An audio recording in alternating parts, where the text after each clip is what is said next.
خنقصل اتي دبدابين زي السعب يمثل بتي ابز حلفه بشم هاجراو بانك إرتراز وص ممرحي وحدات زي يكونوا زيغاتات نتز وص مزخاخري بغبو ترديهم ገንዘቦም ባንክታት ከእቱ ተራእዮም ይኹን እምበር ዝበዝሑ ውልቀሰባት ይኹኑ ኩሎም ክበሃል ዝከኣል ትካላት ነቲ ወፂኡ ዝቐነየ ትእዛዝን መምርሕን ሸለል ኢሎም ገንዘቦም ኣብ ባንክታት ካብ ምእታው ተቆጢቦም ኣለዉ ነዚ ዝወፀ ትእዛዝ ኣብ ባንክታት ከመይ ይሳለጣሎን ኩነታት ፀጥታትን ባንክታት ክከታተሉ ሓላፍነት ወሲዶም ዝፀንሑ ኣሃዱ ሃገራዊ ድሕነት ድማ ኣብ ባንክታት ልዕሊ ዓቐን ተገልጋሊ ከም ዝነበረን ኣብ ደገ ሙሉእ ለይትሪጋ ሓዲሩ ገንዘቡ ከእቱ ከም ዝቐነየ ምናልባት ዝያዳ ግዜ ተዝወሃብ ውሑዳት ሰባት ካብ ርሑቕ ቦታታት ዝመፁ ይኾኑ ብሰንኪ ተፈጢሩ ዝነበረ ብዝሕሰብ ገንዘቦም ኣብ ግዚኡ ዘየእተዉ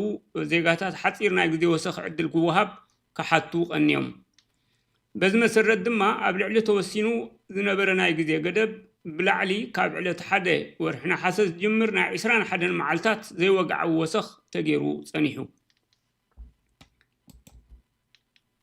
ድሕሪ ዝዕለት ዝግን ብዝሕ ገንዘብ ናብ ሕሳብ ባንክታት ምእታው ተጠዊሉ ኣብ ፍሉይ ሕሳብ ምዝገባ ድሕሪ ምጽናሕ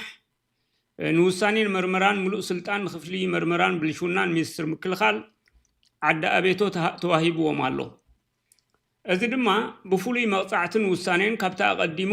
ኣብቲ ተዋሂቡ ዝነበረ ግዜ ብግቡእ ኣቲን መርመራታት ዝግበረሉን ዝጸንሐ ሕሳባት ብፍሉይ ዝረአ እዩ ሚኒስትር ምክልኻል ድማ ኣብ ውሽጢ 3 ወርሒ እቲ ምጽራይን ውሳኔን ኣካይዱ ጽፉፍ ሓበሬታ የቕርብ ብድሕሪዚ ኣብ መጀመርያ ወርሒ 2027 ሓዱሽ ናይ ባጤራን ኣጠቓቕሙን ሕጋዊ ኣዋጅ ክወፅእ ወጂ ኣክቹዋሊ ይዝብል እቲ ኣዋጅ ነቲ ኣብ ዝሓለፈ ብተደጋጋሚ ከጋጥም ዝጸንሐ ሸለልትነትን ሕጊ ምጥሓስን ድማ ሓንሳብን ሓዋሩን መፍትሒ ክገብረሉ ትፅቢት ይግበር ነዚ መምርሒ ኣብ ሰዓቱን ግዚኡን ክፍጸም ኩሎም ዝምልከቶም ኣካላት ብጥንቃቐን ብምስጢራውነትን ክሰርሑ ነተሓሳስብ እዩ ዝብልቲ ደብዳቤ ናብዞም ዝበልናዮም ትካላት ናብ ሃገራዊ ድሕነት ከምኡ ድማ ናብቲ ሓለቓ ስታፍ ናይ ምክልኻል ናይ ሚኒስትር ምክልኻል ተዘርጊሑ ዘሎ ሓበሬታ እዚኣ እታ መልእኽቲ ጉዱሳት ዜጋታት ዝለኣኽሉና እዩ ስለዚ ካብዚ ቀፂሎም ንሳቶም ዝሃብዎ ለብዋ ኣሎ ነዚ ብዝምልከት ከም መዘኻኸሪታት ዘቕረብዎ ኣሎ ናብኡ ክቕፅል እየ ናብ ካልእ ምብፃሕ ኣይትረስዑ ኮመንት ምግባር ኣይትረስዑ ኣበርክቶ እውን ግበሩ ንሳተላይት ቴሌቪዥን ኣሰና ንምሕጋዝ ከምዚ ኩሉ ግዜ ንብለኩም እቲ ኣብ ውሽጢ ዓዲ ዘሎ ኢንተርኔት ዘይብሉ ህዝብና እዛ ሳላ ሳተላይት እዩ ማዕሬና ዝከታተል ዘሎ ማዕሬኹም ዝከታተል ዘሎ ስለዚ ሓገዝኩም ኣይተቋርፁ ሕጂ ተመምርሕን እቲ ህዝቢ ክገብሮ ዘሎ ጥንቃቐን ወልቲ ህዝቢ ክገብሮ ዘሎ ጥንቃቐ እቲ ስታቶም ዝሓበሩና ከም ዘለዎ ከነቕርበልኩም ክንፍትን ኢና ያ اوكي يا حجيتي ممرحي خم سمعكم ويو نابتي كي قال ناب قال خي كي تنقض له تا نسوم كم قتلتنا اي تادب دابس سددولنا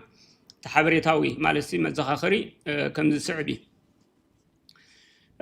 ازي توسينو زلو ازي توسينو اب قبر موعال درو جميرو زلو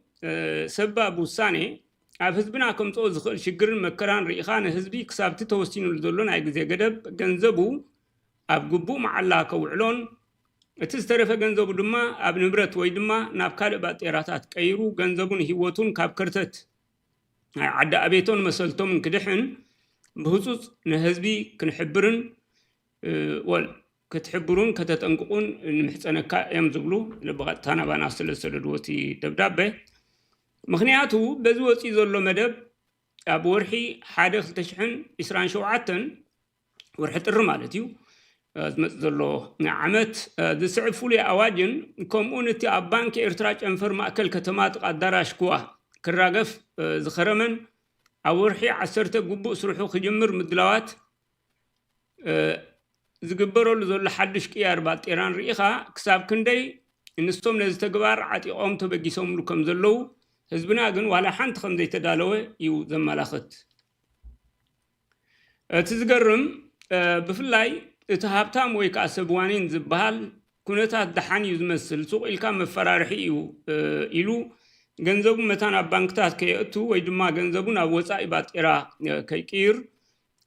ብናይ ባዶ ሰለስተ መርበባቶም ገይሮም ሱቅ ኢሎም እዮም ገንዘብ ኣይቅይሩን እዮም እንዳበሉ ምስ ባዶ ትሽዓተ ተሓባቢሮም ድማ ዶላር ኣብ ናቶም ናይ ጸሊም ሸርፊ መርበባት ብብዝሒ ብምዝራው $1 ካብ 19 ሓደ ዶላር ማለት እዩ ካብ 19 ናቕፋ ከይተሓልፍሉ መምርሒ ሂቦም ጸኒሖም እዮም እዚ ድማ ንኹሉ ተሕብረተሰብ ወይ ሞ ሱቅ ኢሎም እዮም ሕጂ እንተዘይ ከቢራ ናብታ ዝነበረታ ናብ 16 ክትምለስ ያ ምቕያር ገንዘብ ዝበሃል እውን የለን ኢሉ ገንዘቡ ሒዙ ከም ዝጽበ ገይርዎ ኣሎ እቲ ከምዚ ዓይነት ኩነታት ከምቲ ዝገመትዎ ድማ ድሮ ናይ ዶላር ሸርፊ ናብ 16 ተመሊሳላ ብዘይካዚ መደብ ሰብ መታን ጉዳይ ናይ ገንዘቡ ከይገብር ወይ ናብኡ መታን ከይድህብ ፈሊጦም ማይ ትራንስፖርት ኤሌክትሪክ ብምዕጻው ኣድህቡ ኣብ ናይ ምሕዳር ገንዘቡ ከይገብር ብመደብ ዝሰርሕሉ ዘለው ኣብ ምዕዋት ደረጃ በፂሑ ዘሎን እዩ እዚ ድማ ነቲ ካብ ነዊሕ መዲቦሞ ጸንሑ መፈንጠራ ወይ መጻወድያ ዝዕውት እዩ ዝኸውን ዘሎ ስለዚ ንህዝብና ካብ ኣደዳ ስርቅን ከርተትን ክጥንቀቕ እቲ ተዋሂቡ ዘሎ ግዜ ገደቡ ከይኣኸለ ህዝቢ ቁልጡፍ ውሳኔ ክወስድ ብቁልጡፍ ብተደጋጋሚ መብርሂ ክትህብ ንምሕፀነካ ኩሉ ኣብ ደገ ዘሎ ዜጋ ድማ ነቲ ሓበሬታ ናብ ኩሉ ፈላጢውን ቤተሰቡን ከብፅሕ ሓደራ ንብል ቅዱሳት ዜጋታት ኢሎም እዮም እቲ ደብዳቤ ጽሒፎሞ ዘለዉ ስለዚ እቲ ደብዳቤ ሪኢኹሞ ኣለኹም እቲ ናታቶም ለብዋ ከዓ ከምዚ ሰማዕኹሞ ይኸውን ዘሎ ማለት እዩ ቀፂልና ናብቲ ናትና ትዕዝብቲ ካብዚ ክልቲኡ እቲ ደብዳቤ ይኹን እቲ ናታቶም ምኽሪ ተበጊስና ናትና ትዕዝብቲ ናትና ሓሳባት ከዓ ክንቅፅል ኢና